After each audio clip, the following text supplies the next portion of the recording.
Origins of the universe. Any serious inquiry into the nature of the universe ultimately leads to the origin of the universe. On this subject, as with the subject of consciousness, conventional physicists fail to offer enlightenment. Instead of offering a mechanism by which the universe may have begun, they insist the universe spontaneously and without cause created itself out of nothing for no particular reason. Hawking writes about this in The Grand Design. But before we discuss that, allow me to explain the context of this idea first. When you talk to conventional physicists, they calmly explain that the universe follows certain laws or rules of nature. The law of gravity, for example, is one such law.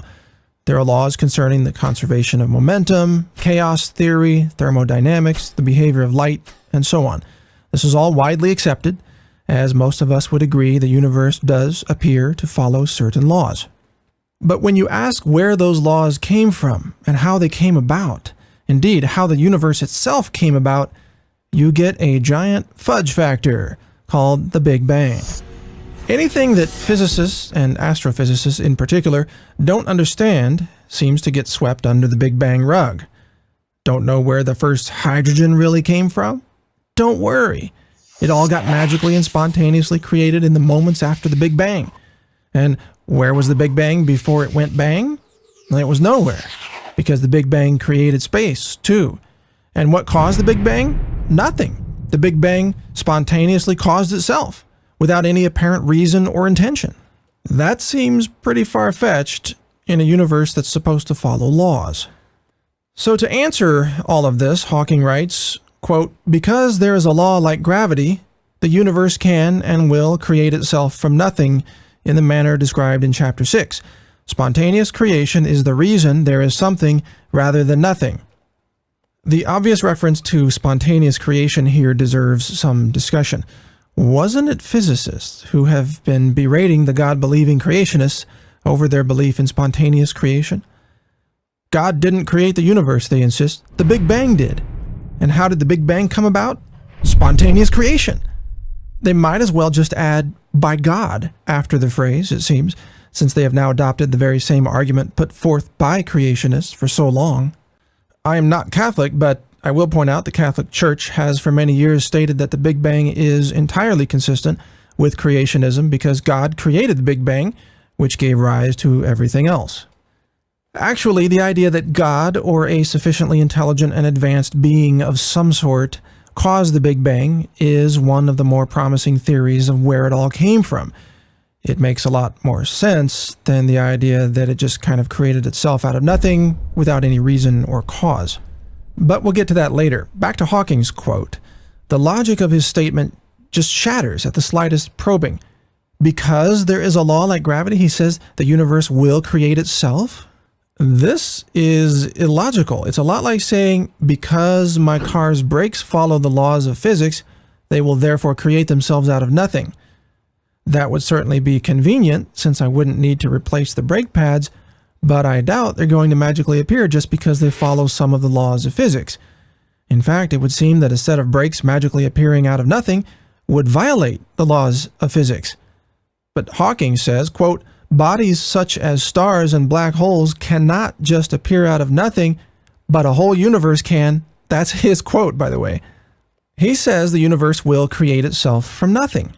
Where there was once nothing, there is suddenly everything. And even the everything we think we have found is only about 4% of all the stuff, of which 96% is dark matter and dark energy, according to physicists, who have so far failed to find any of it, by the way. Now, this idea that something can be created out of seemingly nothing isn't actually far-fetched as long as there's some input involved, energy, for example. If energy is entered into the equation as the causal force behind the Big Bang, then there's a reasonable explanation for how the Big Bang might have come about.